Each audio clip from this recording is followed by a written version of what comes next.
ఇందులో బాధ్యులు ఎవరిని చూడాలి, కారకులు ఎవరికి చూడాలి? గుడ్ మార్నింగ్ అమ్మా, మీకు ప్యానల్లో ఉన్న మిత్రులు ప్రజలందరూ కూడా నమస్కారం. ఇప్పుడు ఈ మొత్తం వ్యవహారంలో ముద్దాయిలు పోలీసులే ఈ రోజు నిందితులు. ఆ పోలీసుల్ని కొమ్ము కాసిన వాళ్ళందరూ నేరస్తులే అవుతారు. ఆ నేరస్తుల జాబితాలోకి ఆంధ్రప్రదేశ్ సిఎస్ గారు వచ్చేసారు.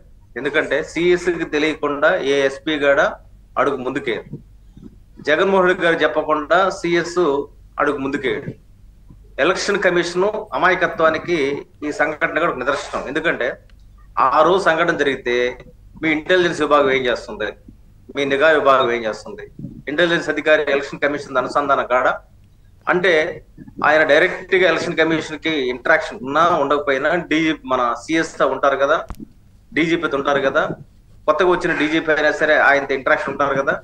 సరే, మొత్తం మీద వ్యవస్థలో మనకు అర్థమవుతుంది అంటే మొత్తము కాకి బట్టలు వేసుకున్న నిందితులు వాళ్ళందరూ కలిసి ఇటువంటి సంఘటనని కప్పెట్టారు. కప్పెట్టిన తర్వాత మనకి వెబ్సైట్ సిస్టమ్ ఉందని గొప్పగా చెప్పండి మీనా గారు.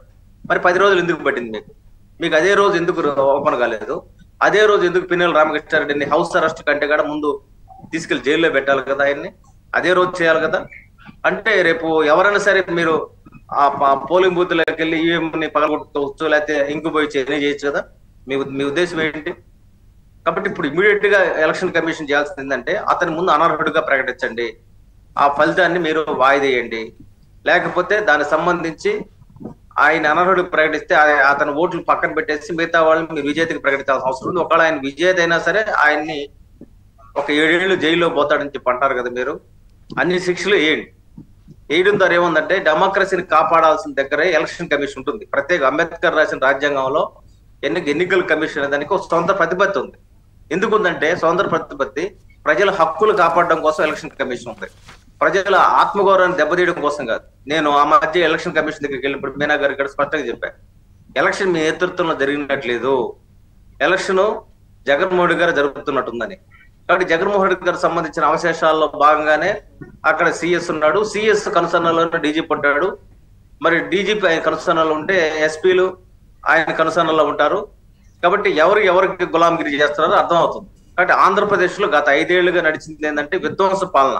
అది ప్రజావేదికతో మొదలయ్యి పోలీసులందరినీ ఒక ఆంధ్రప్రదేశ్ విధ్వంస పాలన అంటే ఇప్పుడు ఏ జిల్లాకు ఆ జిల్లా